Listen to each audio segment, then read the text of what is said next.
Mas irmãos, a paz do Senhor, Paz do Senhor. tá tudo bem?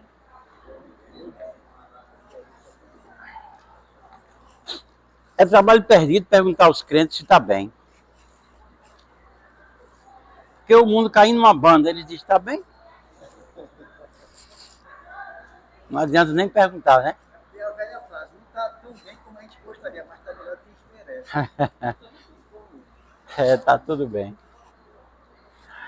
Meus irmãos, hoje nós vamos compartilhar, eu não vou ensinar porque eu não sou professor, e principalmente para professor.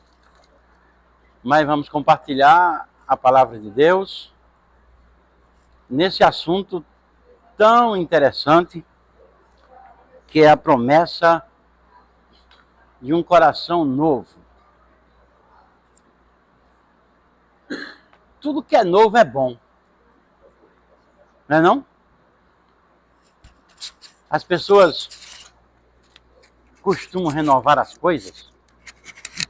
Tem alguém que no fim do ano renova a casa, pinta a casa, outros renovam o carro. E tem gente que renova a pessoa mesmo. As mulheres gostam muito, né? As mulheres vão pro salão, cortam o cabelo diferente, quem é morena fica loura, quem é loura fica morena. Passa negócio aqui para tirar as rugas. Deixa 500 conto no salão no sábado. Deixa 500 contos, deixa o pobre do marido aperreado. Mas sai de lá dizendo, tô nova. Linda e maravilhosa. Tô nova. Esse negócio de novo até para doido dá certo. Lá no interior que eu morava,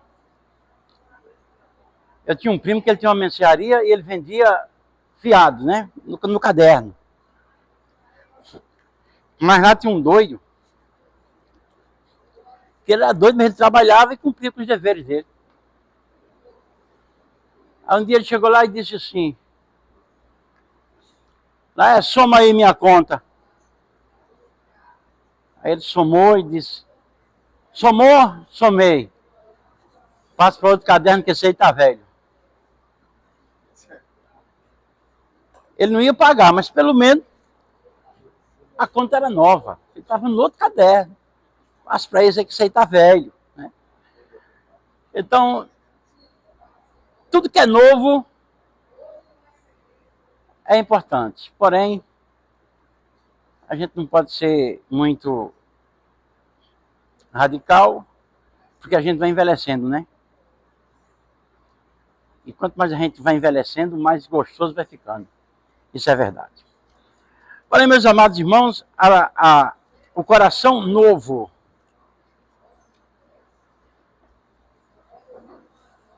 Quando a gente fala de coração, a gente se lembra do coração, a parte física do nosso corpo.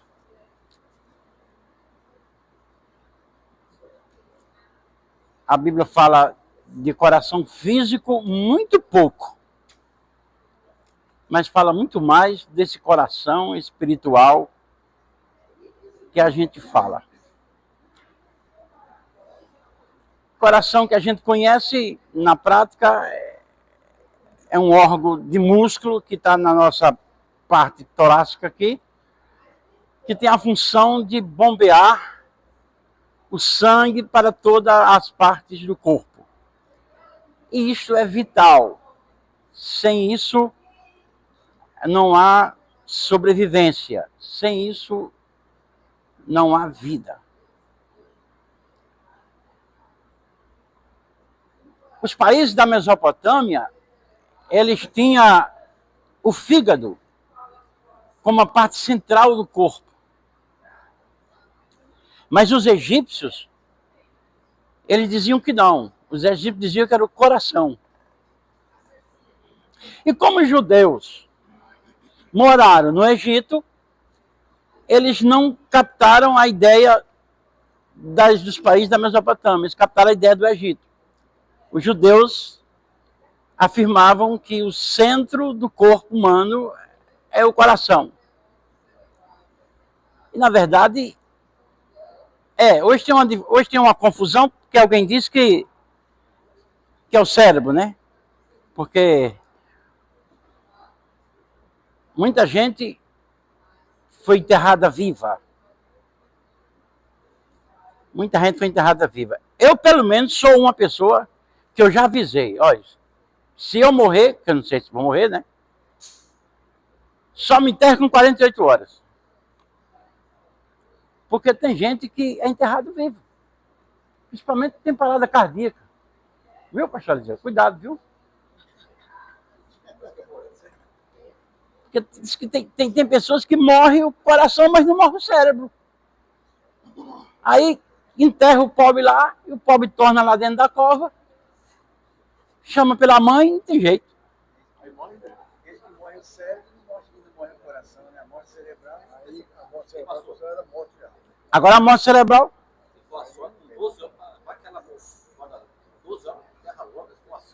Como é que é? Sim, a sogra? Com a sogra enterra rápido, né? Isso que a cabeça pra baixo, porque se acordar, vai lá pro fundo aí.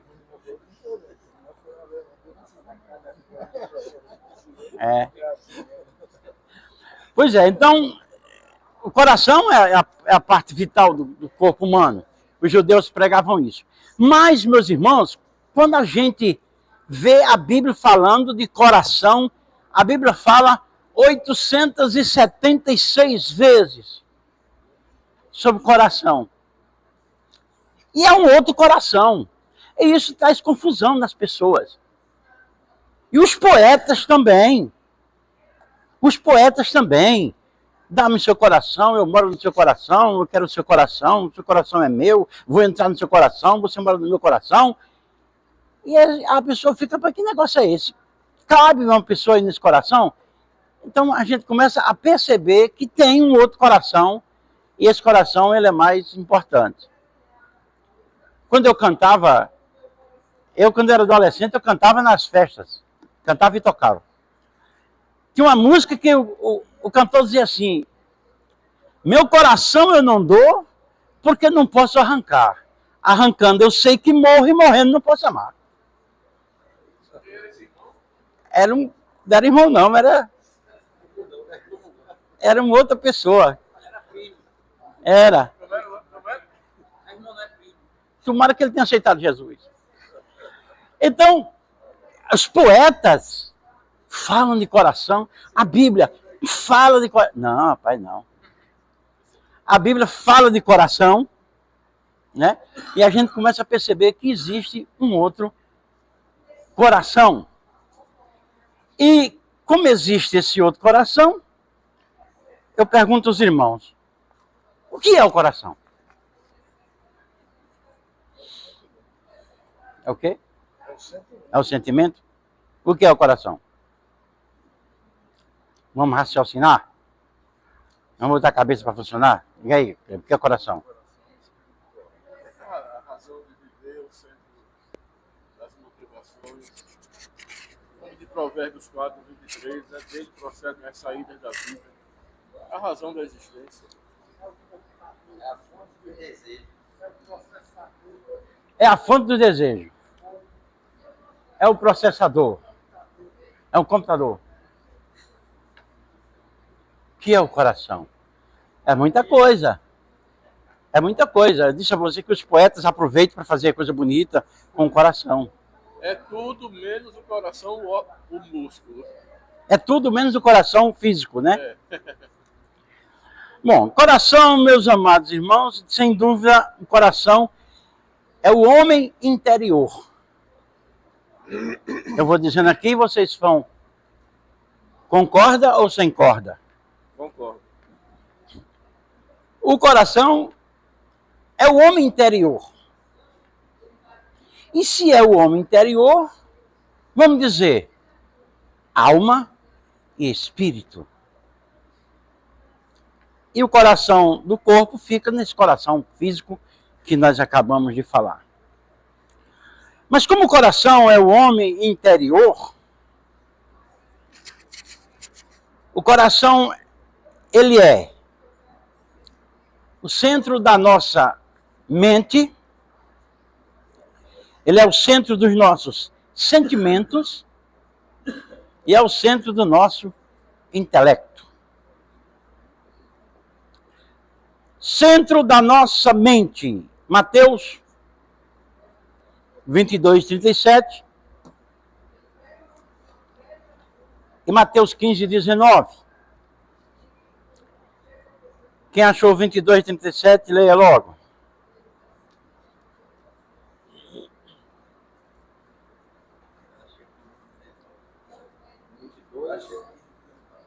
Jesus disse: amarás o Senhor teu Deus de todo o teu coração, de toda a tua alma e de todo o teu pensamento.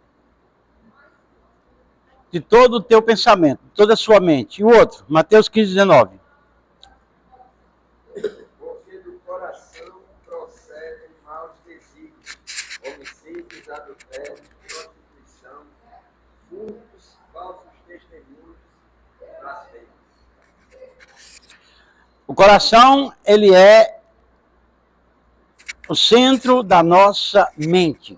Você pensa, você imagina e as coisas acontecem.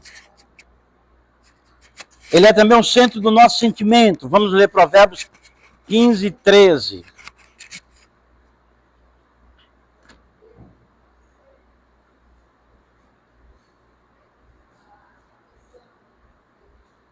Coração alegre aformoseia o rosto, mas com a tristeza do coração o espírito se abate. Muito bem. O coração, ele é o centro do nosso sentimento. Do coração vai dizer se sua cara está triste, se sua cara vai ficar triste, ou se sua cara vai amanhecer alegre. Pois não, irmão? Senhor? Provérbios 23, 26. Dá-me, filho meu, o teu coração e os teus olhos observem os meus caminhos. Os meus caminhos. Então veja só, irmãos, quando você amanhece o dia,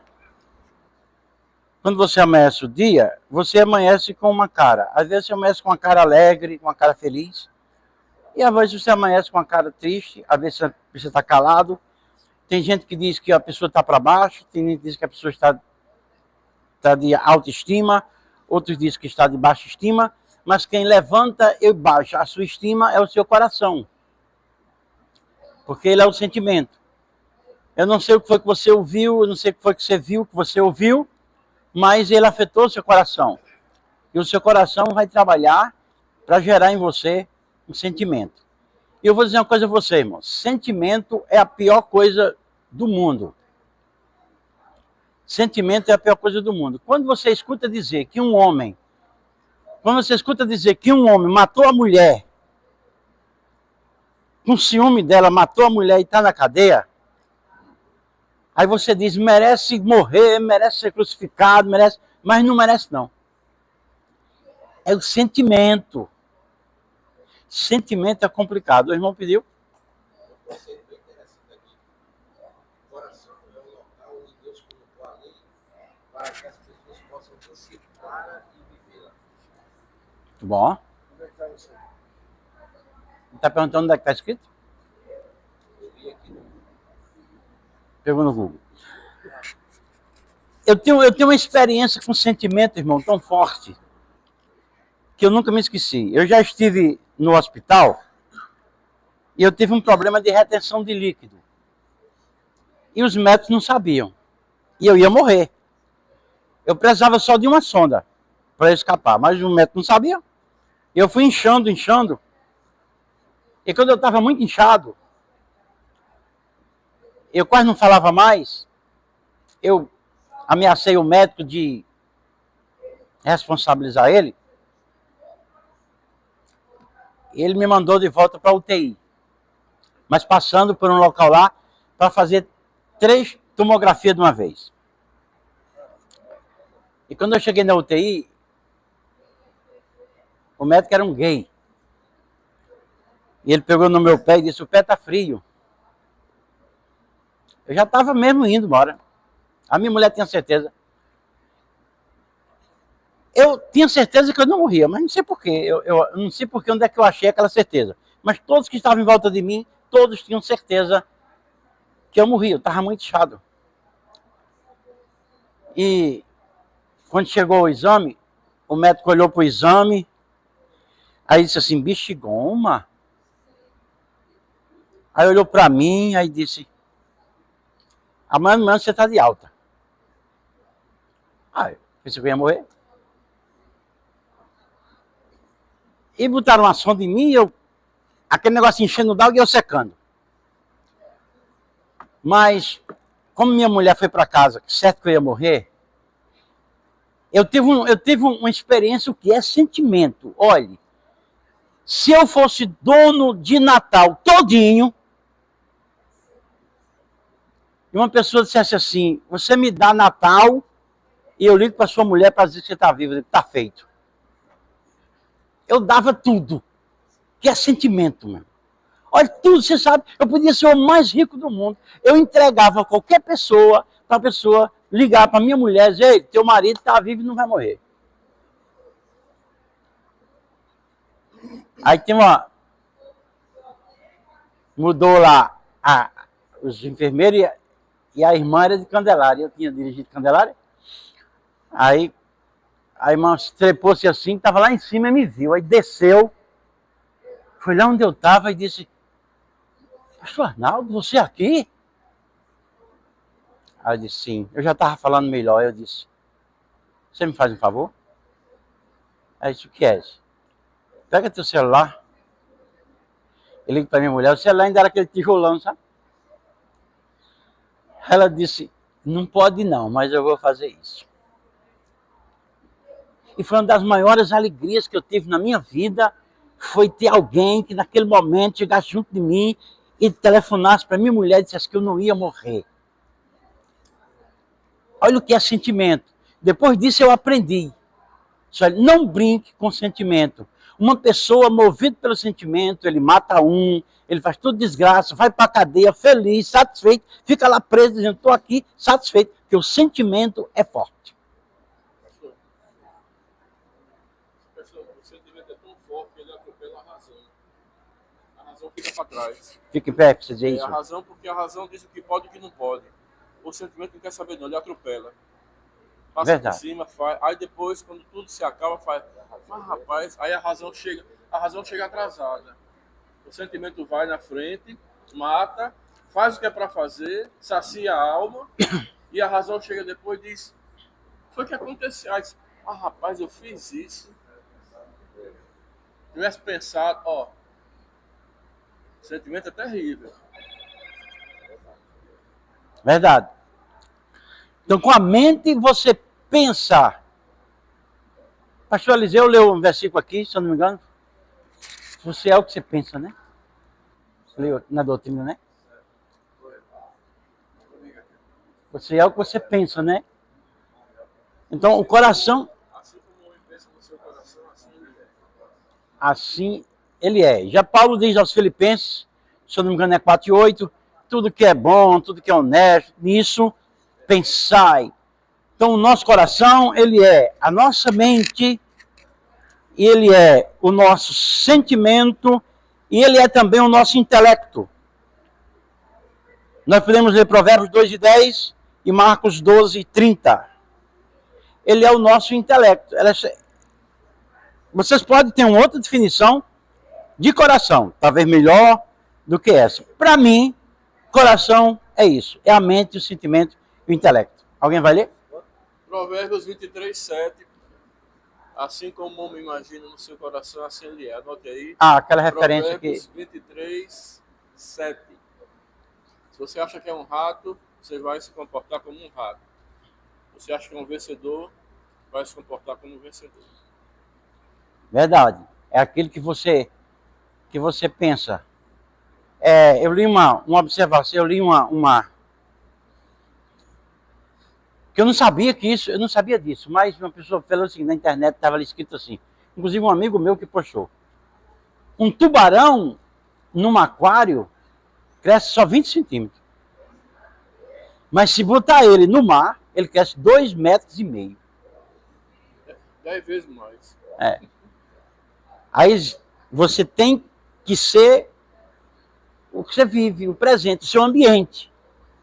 O seu ambiente. Então isso é importante. Você tem que viver na sua mente aquilo que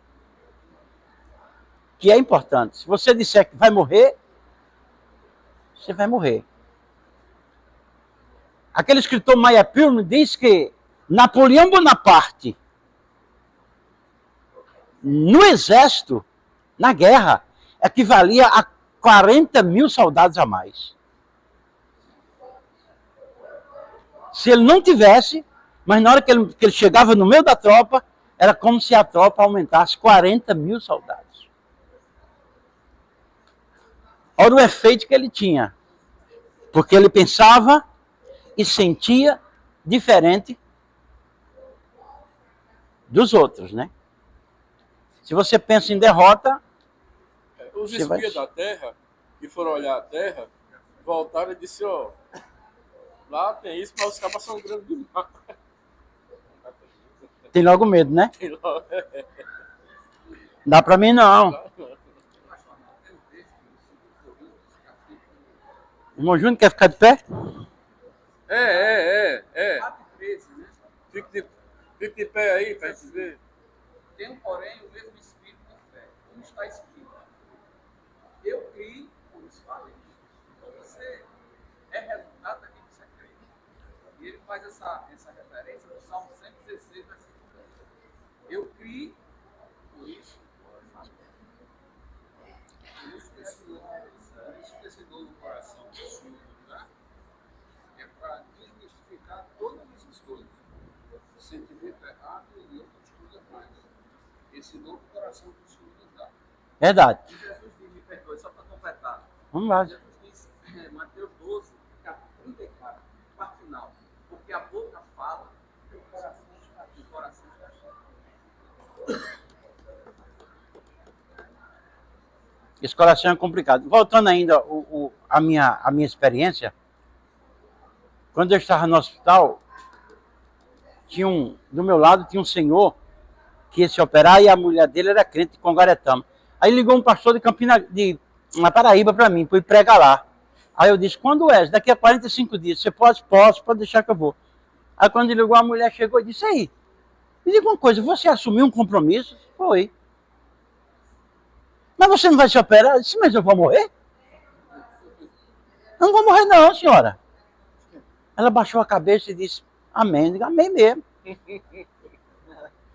E eu fui. Com 45 dias eu estava em cima de um caminhão, numa cidade da Paraíba, pregando com um monte de gente, e minha mulher perto de mim. Se você cair, eu lhe pego. Porque ela não acreditava. Então eu disse isso. Eu não vou morrer. Eu não vou morrer. Entendeu?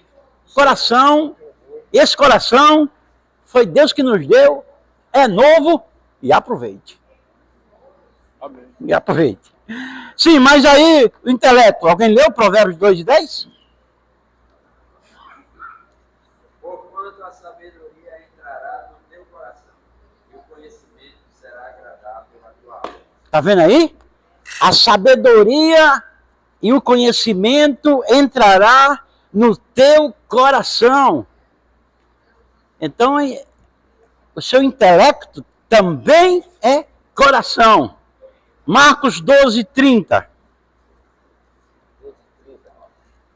Amarás, pois, ao Senhor teu Deus de todo o teu coração, e de toda a tua alma, e de todo o teu entendimento, e de todas as tuas forças. Este é o primeiro mandamento. Amarás o Senhor teu Deus de todo o seu entendimento. Por quê? Com a mente você pensa, com o sentimento você sente e com o intelecto você entende. Então você sente, pensa, entende. E aí vem as suas reações, que são emoções. Para cima, para baixo, emoções de tudo quanto é jeito.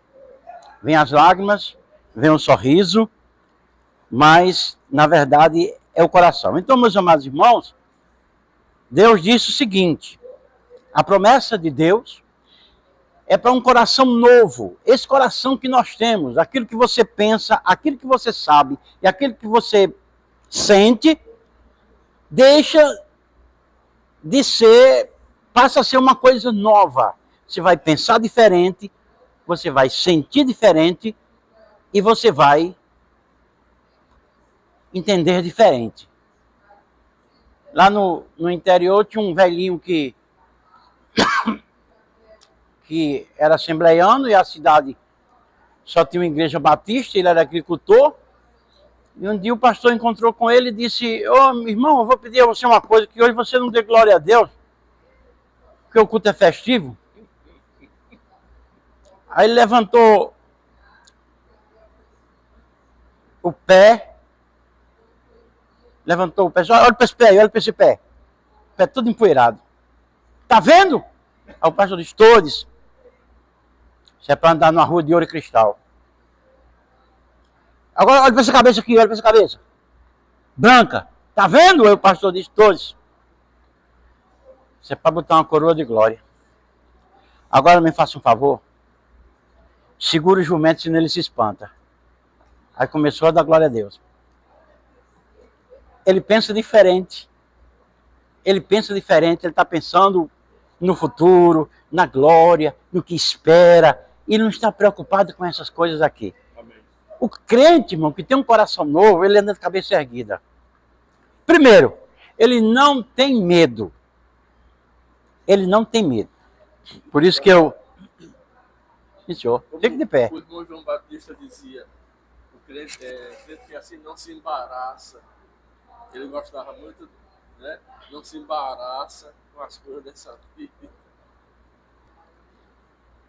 Embaraçado. Ninguém ouve mais isso. O Espírito Santo, ele é o responsável para fazer essa mudança. A gente muda a maneira de pensar, muda a maneira de sentir e muda a maneira de entender. Hoje eu vi um artista da Globo dizendo o seguinte, que o cristianismo do Brasil era errado, porque Jesus só seria vitorioso se ele fosse vivo. Com a morte dele não trouxe benefício para ninguém, não. E eu fiquei pensando, meu Deus, se eu fosse dizer alguma coisa para essa pessoa, eu não sei por onde começar. Não dá nem para... Fica difícil a gente, por onde é que eu começo? Não é verdade? Então, o Espírito Santo, ele é o responsável para mudar a nossa mente, para mudar os nossos sentimentos, para mudar o nosso intelecto. Nós começamos a sentir diferente, pensar diferente e entender as coisas diferentes, principalmente as coisas do Espírito Santo. Tem muita gente que critica Nicodemos. Mas se você estivesse no lugar de Nicodemos, você dizia o quê? Essa é diferente. Porque tem gente que diz, ele era burro. Ele era burro. Mas se você estivesse no lugar dele, não com a cabeça que você tem hoje, não com a Bíblia, não com a graça que você tem hoje, mas se você estivesse no lugar de Nicodemos, naquele tempo que ele era Eu tinha feito a mesma pergunta. Porque era o conhecimento que ele tinha. E está ouvindo um novo discurso que tem que nascer de novo, que é isso. Eu também. Eu teria feito a mesma pergunta. Eu também faria a mesma pergunta. pergunta. Olha, se eu não fosse um judeu que não acreditasse em Jesus também, você está na sua vida, naquela vida de agricultor, de plantador, de sei lá o que. Chega um cara em cima de um jumento, com os galhos de árvore, dizendo que é o Salvador, curando todo mundo, dizendo que é o Filho de Deus. Eu não sei. Né? Eu estou falando pela natureza carnal. Talvez eu também fosse do grupo dos céticos, ou fosse um Pedro que andava, mas depois ia negar. Não sei como é que eu seria, porque a gente está aqui hoje pensando e falando depois que a coisa já está montada. Verdade. Hoje a gente tem, quando a gente não tem, você vem numa estrada e não tem uma bifurcação, você tem que seguir a estrada. Você só passa a ter direito de escolha quando tem uma bifurcação. E aí você para e ou para dentro ou para a esquerda. Então, ninguém tem escolha quando a estrada é única. Você tem que seguir por ela. Mas naquela época não tinha, estava se construindo uma estrada nova. Né? Verdade. E aí provoca nas pessoas a fé. E aí? Então eu não sei. Porque já diz assim, você é mestre em Israel, não sabe? Assim, a gente sabe que a revelação... Ele sabia a lei. Não, porque é que Jesus estava dizendo, porque esses textos que a gente utilizou hoje, eles já eram uma realidade. Ele não tinha o conceito do novo nascimento, mas o nascimento da água do Espírito, não da água, mas do Espírito, que é o novo coração, né? Ele tinha, mas ele não tinha essa revelação. Eu concordo, estou discordando, não. Não, eu sei. Porque Jesus, no momento assim, você é mestre em Israel. E aí Jesus diz isso porque lá no início ele disse o quê? Necessário. Não, ele disse para Jesus, Nicodemos, O que é que eu faço? Ninguém fazia. né? Ele apontou Jesus como mestre, tentando, né? De uma certa forma, né? Aí Jesus já entra com o discurso, né? Então, ela diz assim, você é mestre, não sabe? Estou dizendo só para ilustrar, né? O desafio que é. É difícil. Mas a revelação não tinha, ele não tinha. Realmente, o novo nascimento não era um conceito do assim, Testamento. A palavra diz assim. Também, no capítulo 6 de João, né? Quem não come minha carne, nem bebe meu sangue, não tem parte comigo. Todo mundo é. Inclusive foram embora. E aí o pessoal diz, Até o discípulo. E diz assim, ninguém pode dizer que Jesus é o Filho de Deus. Ninguém pode abrir a boca e dizer que Jesus é o Filho de Deus se não for por onde? Pelo Espírito de Deus. É por isso que esse texto aí. Poderia dizer que os fariseus não tinham conhecimento de Deus. A Torá, na lei, tudo. A diferença da autoridade eclesiástica é a autoridade espiritual. A espiritual é a lei de Cristo, né? Ó, esse texto que foi lido aqui, desculpa, pastor. Esse texto que foi lido aqui está na a leitura bíblica. Circuncisão e circuncisão. Isso aqui dá um nó, são 3 versículos, mas dá um nó terrível. O que é que Paulo está dizendo? Vocês que são circuncisão, irmão, foi uma determinação que Deus deu para o judeu da criança no 8º dia ter a carne do prepúcio do pênis cortada. Isso seria um sinal. Não pergunto por quê, porque que Deus estabeleceu. É problema dele. Aliança. Aliança. Todo macho judeu no 8º dia tinha que ter a carne do prepúcio cortada. Aí vem as explicações, questão de higiene, da reprodução, não importa. Mas era um sinal de aliança. E essa turma tinha que obrigatoriamente cumprir a lei. Essa turma era chamada o procedimento era chamado de circuncisão, né? Como é que dá o nome hoje da cirurgia? Fimose. Esse era a fimose da época. E a turma que fazia isso era chamada a turma dos circuncisos. Certo? Paulo vai criticar isso aqui lá na frente, nas cartas dele. E aqui ele está dizendo o seguinte: o circunciso tem a obrigação de guardar a lei. Mas se o circunciso, por algum motivo, transgredir a lei, por isso que Paulo disse que maldito é aquele que deixar de cumprir um mandamento da lei. Se o circunciso deixasse de cumprir um mandamento da lei, automaticamente ele passava a ser um incircunciso. A quebra da lei jogava ele de volta na circuncisão. Olha como a lei era. Como a lei era exigente. Certo? Aí Paulo está querendo dizer que a verdadeira circuncisão é no coração, não é do lado de fora não. Porque se eles que são da circuncisão, pela letra da lei, se tornam incircuncisos, quem está de fora e é circunciso no coração vai julgar eles. Aí ele conclui, porque não é circunciso aquele que o é exteriormente, mas aquele que o é interiormente. Que é para onde Deus olha sempre para o coração. Por isso que Jesus metia o pau nos fariseus. Porque faziam um culto exterior, mas por dentro estavam podres. Eles eram circuncisos para a lei, mas para espiritualmente eram quebradores da lei, eram incircuncisos. Por isso que eles levavam o nome de hipócritas. Toda vez que Jesus falava. É aquele crente Diz assim, faça o que eu digo, mas não faça. Pois é, irmãos, quando nós estamos estudando de coração, aí entra a circuncisão no meio. Aí você para, por que circuncisão nessa hora? O que tem a ver o coração com a circuncisão? Vamos ler. Lá para o período da circuncisão. Deuteronômio 30, versículo 6.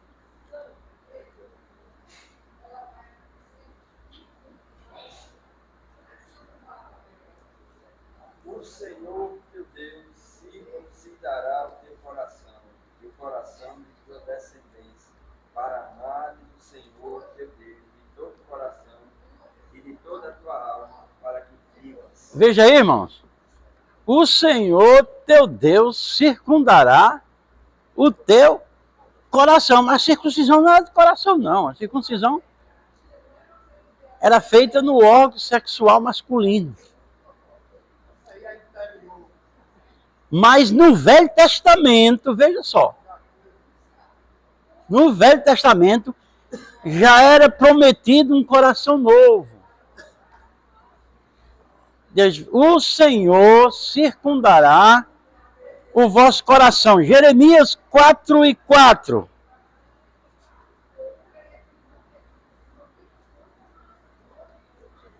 Circuncidai-vos para o Senhor, circuncidai o vosso coração, ó homens de Judá e moradores de Jerusalém, Pronto. para que o meu furor não saia como fogo e arde, e não haja que o apague, por causa da malícia das vossas obras. Aí você vê no imperativo, circuncidai o vosso coração.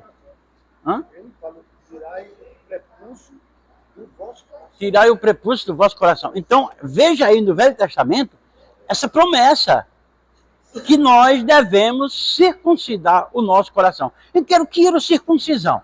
A circuncisão, ela tinha dois objetivos. Primeiro, ela declarava a pessoa como verdadeiro judeu. É circuncidado, então é judeu. Segundo, era um pacto da aliança com Deus. Mas Deus já está avisando aí que não vai servir de nada. Brevemente vocês têm que circuncidar o coração de vocês. Mas se na circuncisão era removido uma coisa, era removida a carne do prepúcio, na circuncisão do coração também tem uma remoção. A remoção do homem velho. Tem que ser removido o homem velho. E com a circuncisão do coração, você se torna filho de Deus. Filho de Abraão. Por que Deus disse isso? Deus disse isso porque para a pessoa se tornar filho de Deus pela circuncisão, isso ia passar. Brevemente, para você ser filho de Deus, você vai ter que ter o seu coração circuncidado. E o que é isso? Você tem que remover o velho homem do teu coração e circuncidar o seu coração. Por isso, a Jeremias 4:4 está no imperativo, circuncidai. É obrigação de vocês, vocês têm que fazer alguma coisa. Vocês podem fazer, vocês têm que fazer isso. Agora, o texto áureo da lição, ele gera um pouquinho de confusão, né?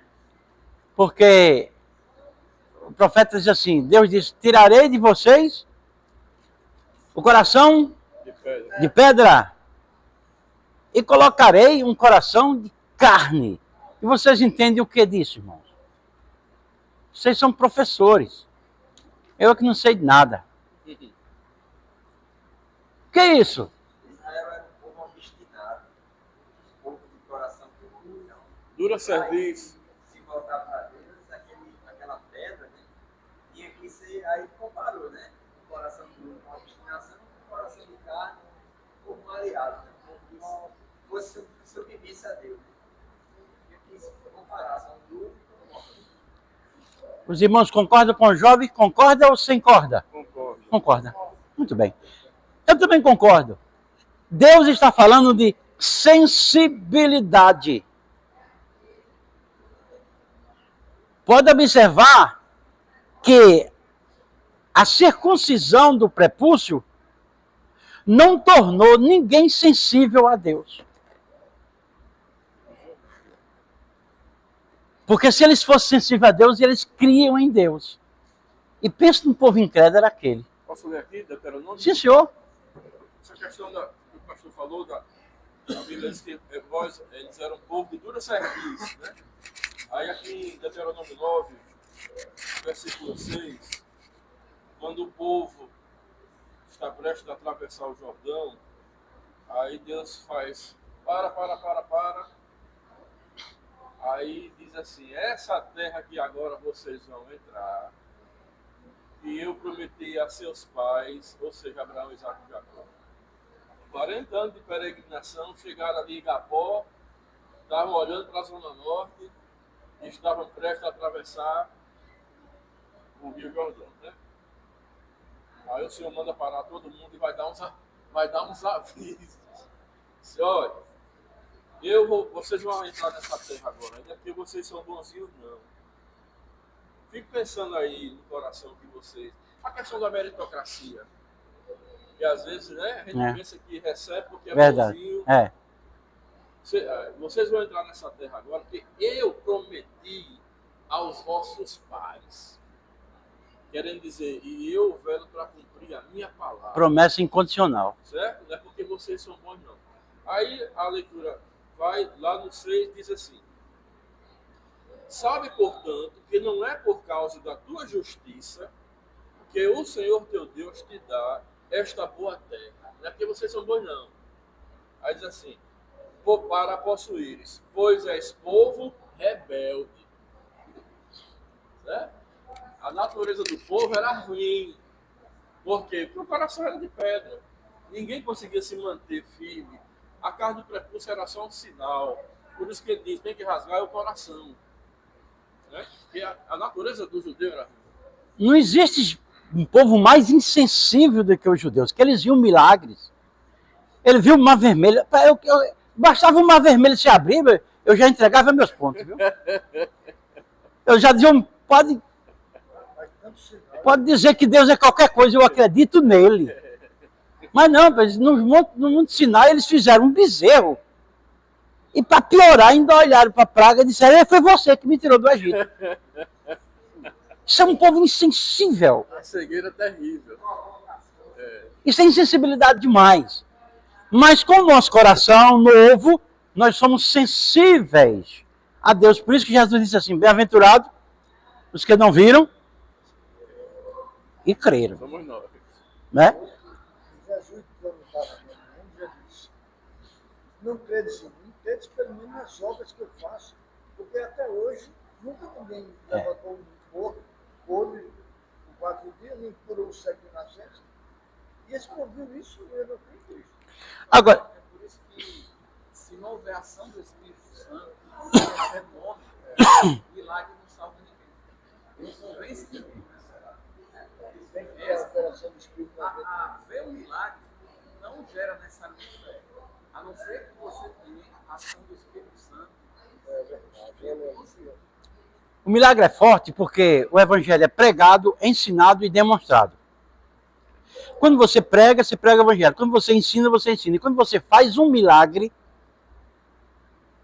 você fazer sendo usado, claro, né? Vocês entendem minha linguagem. Quando você faz um milagre, então você demonstra o evangelho. Você prova às pessoas que o evangelho é poder de Deus. Aí chama as pessoas, mas o polimento é o Espírito Santo. Agora, como fala de sensibilidade, eu vou falar aqui para os irmãos, e tem gente que é sensível demais. Você já viu, tem gente que acredita em toda profecia? Principalmente o pentecostal. Principalmente o pentecostal. Que é um povo que... Agora deixa eu comentar. Eu sou pentecostal, viu? Eu não sou batista, eu prefiro ali que me conhece. Ali dois que me conhecem. Mas é o meu povo, mas o povinho. É um povo que, assim, tudo vem e sente. Irmão, eu vi, eu senti, eu vi, eu senti, eu vi, eu senti. A pessoa sente fome, eu estou sentindo de Deus de comer uma pizza. Está sentindo fome, e tudo ele vê, e tudo ele parece que todo sentimento que ele sente, os sentimentos humanos não existem não. Todo sentimento que vem, eu senti de Deus, eu tive uma visão, olha, eu sou pentecostal, criado em ciclo de oração, em vigília, em monte, tudo que vocês imaginar, casa do profeta, eu fiz a cartilha toda, e eu estou dizendo, tome cuidado com profecia. E tem profecia e tem profetada. Certo? Eu tenho um saco cheio lá em casa. Eu já contei uma vez, né? Posso contar de novo. Uma irmã lá em Candelários, faz 17 anos.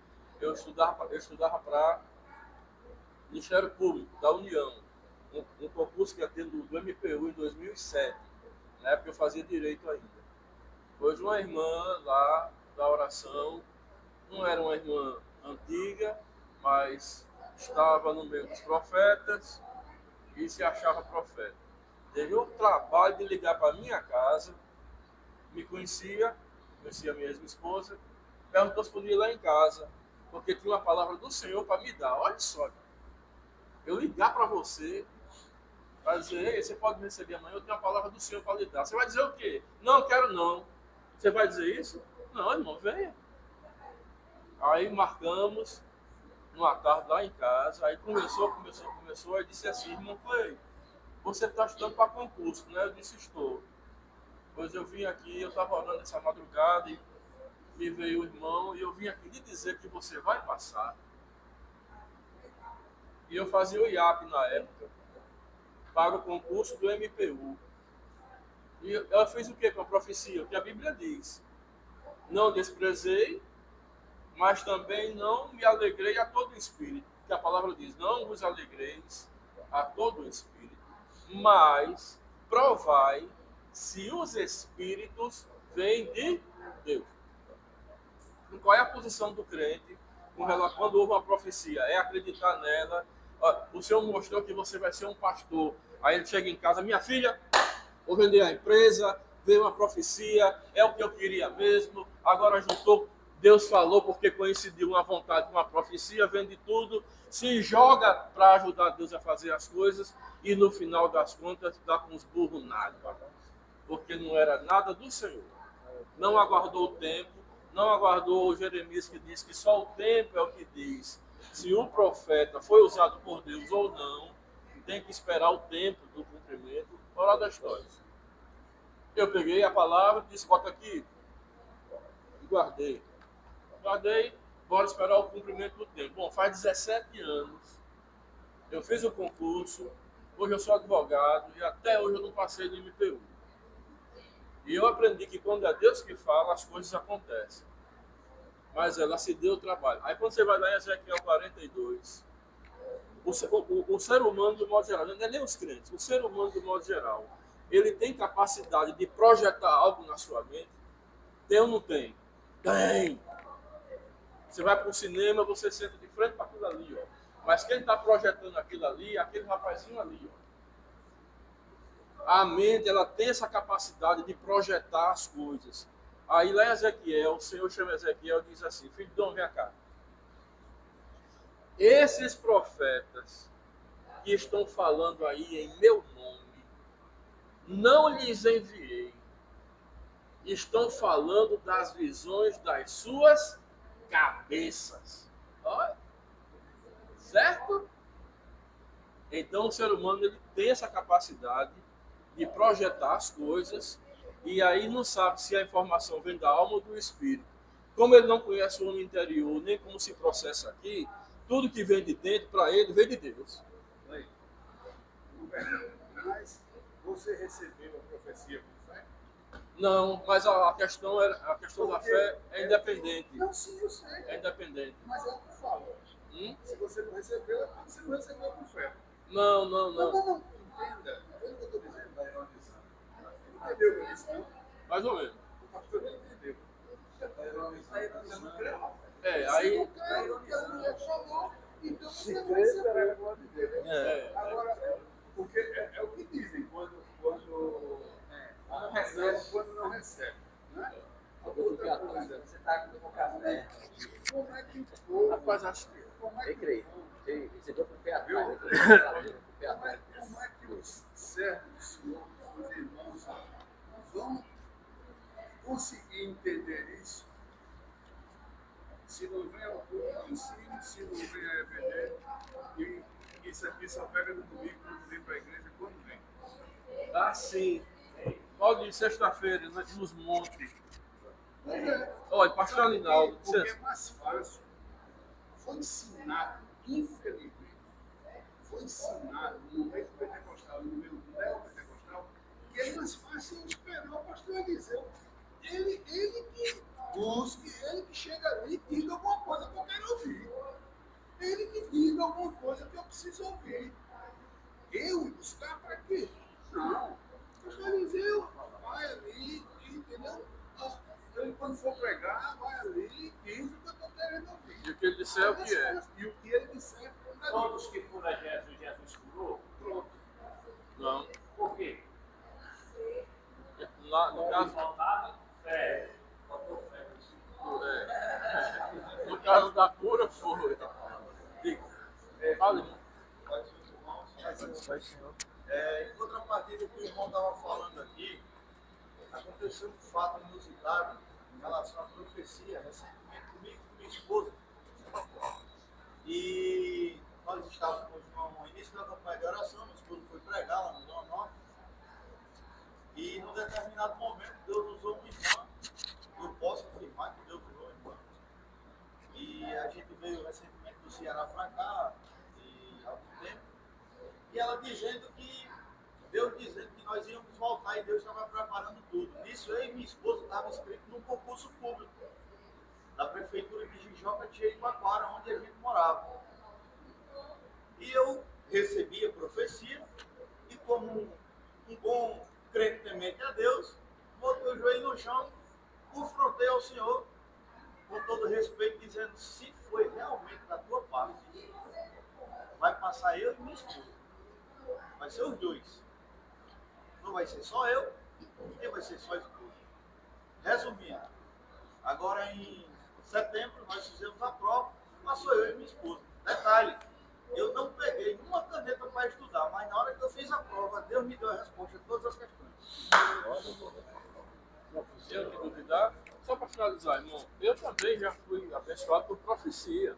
Irmã Francisquinha, que o irmão conhece, você conhece, é praticamente uma mãe espiritual para mim. As principais mudanças na minha vida foi anunciada pela irmã Francisquinha. O que eu estou dizendo é que tome cuidado com o meio pentecostal, só isso. Tá certo? Mas que nós conhecemos a palavra do Senhor, Jeremias 28, 9, acho que é isso para quem quiser. Uma briga de Jeremias com. Chega, mestre, o nome do outro do sacerdote, não era? Ananias, não. Um profeta que era o sumo sacerdote, e Jeremias não era o sumo sacerdote, mas era o profeta. E aí Jeremias tinha profetizado, dizendo que Israel modificaria 70 anos. É Ananias, né? É porque tem ele e tem o Ananias lá na frente, lá de Atos, né? E aí o Senhor usou Jeremias, que era o profeta, e disse que Israel ia ficar 70 anos em cativeiro na Babilônia. Aí é assim, é o subordinado falando no lugar do chefe. Aí o chefe não era Ananias e disse: o que é que o chefe faz? Conversa, rapaz. O sacerdote aqui sou eu. Daqui a 2 anos, os utensílios que foram levados vão estar aqui. Jeremias, que já estava cansado de apanhar, que apanhava de murro. Aí disse assim, para não bater de frente com o chefe, disse o quê? Todos os profetas que profetizaram até agora não profetizaram coisa boa para Israel. Aí já, né? Aí disse assim se conhecerá o profeta do Senhor, quando aquilo que ele disser se cumprir. Então, o que é que diz se alguém foi usado para você ou não em algum momento da sua vida? É o cumprimento. Aí agora, irmão, faça duas coisas. Dê um glória a Deus e vá lá no profeta e diga assim, você é uma mulher de Deus. Aí, como foi a viúva que disse assim, quando ela viu o milagre do profeta? Verdadeiramente, agora sei que tu és o homem de Deus e que a palavra de Deus na tua boca é verdade. Agora quando? Depois do cumprimento. Certo? Não tenha dúvida, foi o Senhor. Agora dê um pouco pro profeta que é para ela saber que ela foi usada. Eu concordo. Agora, são poucas profecias, para mim, são poucas profecias que eu espero cumprimento. São poucas. Porque o Deus me deu o dom de discernir. E eu não acredito em quase profecia. Lá na central, eu trabalhava no DEPEN, pastor Deus sabe, lá estava a sala sempre cheia de gente. E o secretário meu, que é Rodrigo, que é pastor, Rodrigo é tão de um jeito que ele não entrava no elevador se tivesse uma mulher. Para não pecar. Aí quando foi um dia, eu estava na outra sala e vi aquele comentário no meu nome, né? Foi uma pessoa que disse assim, rapaz, Deus falou em profecia e o pastor Arnaldo disse que é verdade. Aí Rodrigo disse assim, Rodrigo é muito espantado. Como que é? O pastor Arnaldo creu? Ele creu? Ah, pois foi Deus. Ah, pois foi Deus. Aí eu tinha uma fama lá de incrédulo. Mas eu não era incrédulo. Eu mandei um pregador para pregar lá em Jardim, não sei o quê. O pregador disse que o pastor ia morrer. A mulher do pastor entrou em depressão. Aí o pastor foi pro pastor do campo, que era Paulo Costa. Aí Paulo Costa foi lá, conversou 1 hora com a esposa do Paulo, não teve jeito. E era eu que mandava os pregadores, né? Disseram, Arnaldo, você pode dar um jeito? Posso, vou resolver o problema dela. Eu vou maltratar o profeta, mas depois eu peço perdão a ele. Aí eu liguei, irmão, José Vitorino, pai do senhor, sua esposa está aí? Está. Eu quero falar com ela, por si, pode ser. Ó, como é sua mulher, tem que dizer o que é o assunto. É o problema da depressão dela. Tá certo. Mas, senhor, minha irmã, tudo bem, tudo bem. Um jumento rinchou aí, adoeceu a senhora? Como é que é, homem? Sim. Mas, senhor, meu irmão, Deus lhe abençoe. Bom. Aí eu estava comprando pão na padaria lá no satélite. Aí Paulo Costa estava. Paulo disse, Arnaldo, quero falar com você. O que foi que você disse à mulher de Vitorino que ela ficou boa na hora? Ela ficou boa na hora, a depressão vai. Pegou o beco. Eu disse que o jumento rinchou em vez do profeta falar. Então, irmãos, eu na hora eu sinto logo. Na hora eu sinto logo. Uma vez, o irmão foi para Jaçanã e a mulher profetizou que ele ia para a obra missionária. O irmão é vereador lá em Baraúna. O irmão passou por mim num carrão bonito, entregou a oferta. Pega a oferta que eu vou para Baraúna da Baixa. Aí eu saí buzinando atrás dele e ele não me viu mais. Lascou-se. Meu Deus do céu. Foi para Baraúna, deu baixa lá, não quis ser vereador, não aconteceu nada, deu bolo, acabou-se tudo. Aí eu fui pregar no Ceará, e do Ceará eu vinha pregar em Baraúna. Aí no meio do caminho o pastor ligou, que o nome dele é Messias. Messias vai lhe receber. E ele está aí? Tá. Quando eu cheguei na casa dele, ele disse, pastor, se o senhor tivesse me alcançado. Eu buzinei muito para falar para você que deixasse de ser burro. Mas você... Então, eu já passei por muito isso, sabe? Eu já passei por muito isso. Arnaldo. E esse excesso de sensibilidade, isso prejudica muita gente. Tem mais experiência do que eu no Evangelho, pastor Eliseu também. Tem gente hoje enrolada por causa de profecia. Muito. Olha, pastor Alinaldo, em 1991, quando eu congregava em Candelária, ele já criticava esse negócio de orar em monte. Eu fui orar em monte também. Como eu estou dizendo, eu já participei de tudo. Mas o pastor Alinaldo, que era pastor da Assembleia, da igreja, já não aprovava essas migrações para orar, porque é um negócio sem currutelo, normalmente é encabeçado por um profeta, e ali acontece de tudo. Estou dizendo que Deus não use, porque não é isso, porque para Deus usar, ele usa uma jumenta. E é isso não. Aí quando foi em 2006, uma igrejinha ali de Felipe Camarão foi fazer uma vigília por aqueles montes ali de Felipe Camarão.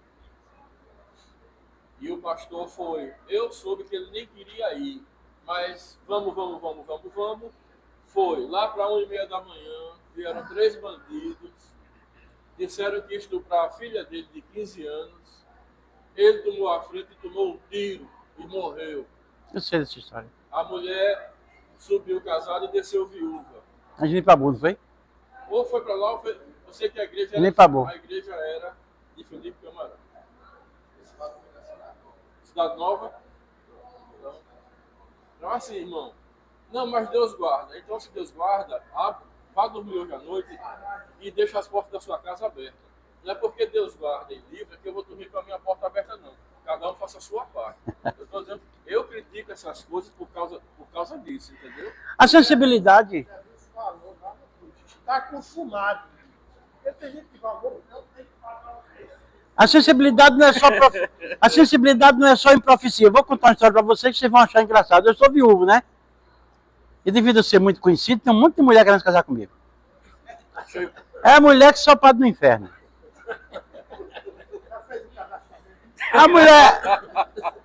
Uma mulher ligou para mim e disse assim: eu sou sua fã. Desde que eu ia para a Central só para lhe ouvir pregar. Tá bom. Eu vou lhe conhecer, pode? Pode. Eu vou orar e jejuar para Deus dizer se eu posso te conhecer. Eu digo, não venha mais não. Eu não sou demônio, não. Conversa é essa? Vai jejuar, pastor, e orar para saber se pode me ver. Puxa vida. Eu disse, você está pensando que eu sou demônio, é? Venha mais não, fica aí. Quero lhe ver não estou interessado em casar.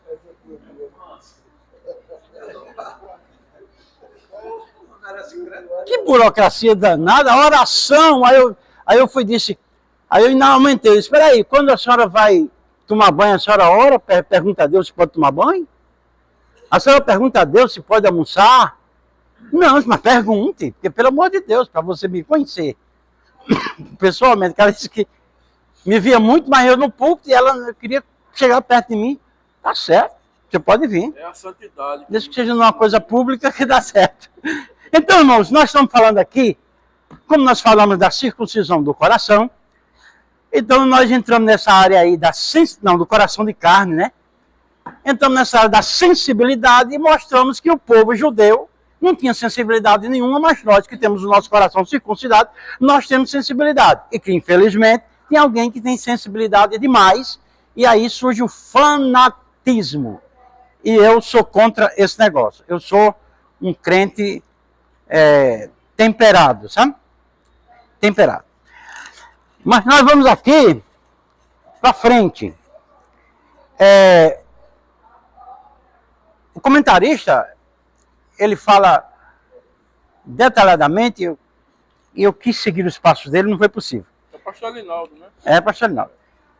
Ele diz que nós devemos ter um coração novo. Aí nós vamos ler Colossenses 3:1, muito conhecido.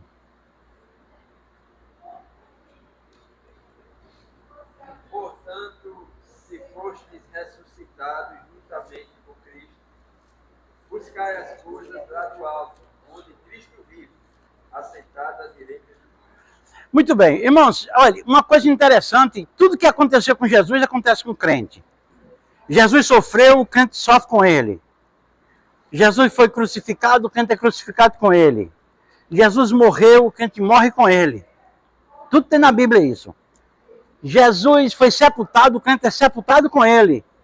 Jesus foi ressuscitado, o crente é ressuscitado com ele.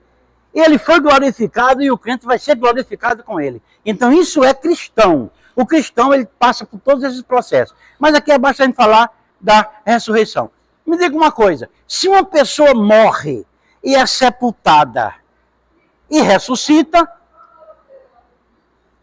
tudo nele é novo, porque não morreu, não acabou, não foi para a terra, não desmanchou e ressuscitou. Então, o braço é novo, a perna é nova, a orelha é nova, o nariz é novo, o coração é novo. Então, ressuscitar com Cristo é você ter um coração novo, que pensa diferente, que sente diferente e que entende as coisas espirituais. Porque eu vou dizer uma coisa a você. Jesus disse que o homem material não entende as coisas espirituais. Mas deixa eu dizer uma coisa a você. Às vezes até os espirituais não entendem as coisas espirituais. Principalmente porque essa coisa que o pastor Eliseu diz aqui, ele está certíssimo. A diferença de ler a Bíblia para estudar a Bíblia. Né? Estudar dá trabalho, é cansativo, né? É.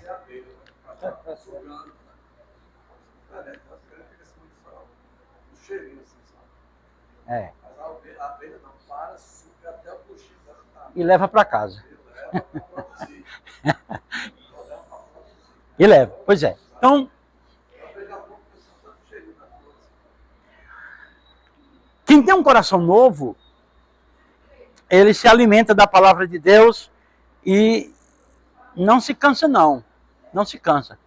Até porque um dos maiores milagres que eu conheço na vida do crente, irmãos, é a revelação da palavra de Deus. Eu digo isso porque acontece comigo. Também não sei se acontece com os irmãos. Acredito que acontece com os irmãos, tenho certeza. Mas acontece comigo de maneira que eu fico impressionado, procurando onde foi que eu vi isso. E eu mesmo me encanto com aquelas coisas que eu aprendo. É assim mesmo. Uma vez eu recebi um telefonema, presidente Bandeira, Arnaldo, você aceita convite a queima-roupa? A queima-roupa? Como é que é esse negócio? Que o pregador ia pregar e era Linaldo. É aquele que o pastor Eliseu faz, né? No domingo de manhã. Você tem coragem. Você tem coragem, a palavra hoje está com você. Mas o pastor Eliseu na central era pior. E é? Era, porque ele não dava oportunidade se o pastor Santana não confirmasse. Que eu via. Eu vi ele chegar lá e dizer... Eu ouvi o pastor dizer assim, Eliseu, quem vai pregar hoje? Aí Eliseu falou assim, acho que eu vou convidar Arnaldo. Muito bem. Aí eu já sabia, eu ouvia, mas nem sabia que eu ouvia. Aqui, pastor, Arnaldo, e lá era assim, né? Era na hora. Aqui, pelo menos, ele dá aviso antes do culto. Mas lá não. Na central era na hora, porque o pastor Raimundo Santana tinha que dar o aval. Eu achava isso bonito nele. Ele é quem convidava o pregador, mas tinha que ter o aval do pastor presidente. E era na hora, entendeu? Pois é. Mas aí, o coração novo, ele tem essa vontade. Sim, eu estava falando. A revelação da palavra de Deus é a coisa mais misteriosa. É muito bom, irmão. Você está lendo, aí de repente abre aquele panorama, você começa a entender, peraí, onde foi que eu vi isso? Mas isso é verdade? Aí você prega, você ensina, e todo mundo gosta, e todo mundo dá glória a Deus, né? Depois você mesmo fica maravilhado, né? Você mesmo é alcançado. Depois mesmo. Você, mas rapaz... Eu estava pregando aqui um dia, e vocês acharam engraçado, porque eu falei das cartas para Damasco, né? Aí, aquilo foi Deus que me revelou. Rapaz, o pessoal disse que Paulo viu uma luz, caiu do cavalo, ficou cego, mas ninguém fala das cartas, que estavam no bolso dele, dizendo que ele estava autorizado a matar os crentes. E os crentes nunca morreram, porque as cartas nunca chegaram. Aí eu comecei a dizer, as ameaças que o diabo lhe faz, essa carta é para Damasco, não chega nunca. Não tenho medo. São essas coisas que Deus revela para a gente, e a gente fica, mas rapaz, você mesmo se sente, está fraco, com medo, você se levanta e diz, opa, glória a Deus. Vamos terminar? Meus irmãos, se nós fosse falar de novo, nós continuássemos falando aqui, nós íamos falar de um coração feliz, que a Linaldo fala aqui. E o que é um coração feliz? A gente pode dar exemplo de Paulo. Alegria é diferente de felicidade, viu? Porque a alegria, a música dá, a comida dá, uma recepção dá, um abraço dá, né? Mas a felicidade não. A felicidade não. Sabe quem é feliz? A única pessoa feliz no mundo é o crente que tem coração novo. Que é o que Paulo diz assim, contristado, mas sempre alegre. 2 Coríntios 6, do 4 ao 10. Como morrendo, mas exatamente. Está escrito aqui. 2 Coríntios capítulo 6, 4, 6 ao 10. Não vou mandar os irmãos ler porque o tempo já foi. Capítulo 6, do 4 ao 10. Muito bem. E um coração cheio de amor. Nós não temos tempo para falar disso. Agora, meu irmão, esse negócio de amor é muito sério. Porque eu vou dizer uma coisa a vocês. Se amor fosse uma mercadoria, as empresas estavam tudo falidas. Porque não tem amor, não. Eu não estou falando da ADPaz. Eu cheguei aqui, estou muito satisfeito, muito bem, obrigado. Mas eu falo, na IADERN eu falo, que eu falei na classe dos professores com o pastor presidente lá na frente. Eu disse, aqui não se pratica amor. Aí os irmãos ficaram... Aí aquele Lemuel levantou-se e disse, o senhor pode provar? Isso agora. Prova agora. Como é que você prova isso? Eu estou aqui com vocês, eu prego aqui no culto da restauração, eu sou do DEPEN, eu estou mais vocês, trabalho vizinho a vocês, estou direto aqui, todo dia, toda noite. Você me conhece? Conheço. Passei 20 dias no hospital. Quem foi que me visitou? Ninguém! Quem me visitou? Aí ele olhou para mim e disse, ninguém? Disse, ninguém. Aí sentou-se com a cabeça baixa. Amor, a gente não tem tempo de falar sobre isso.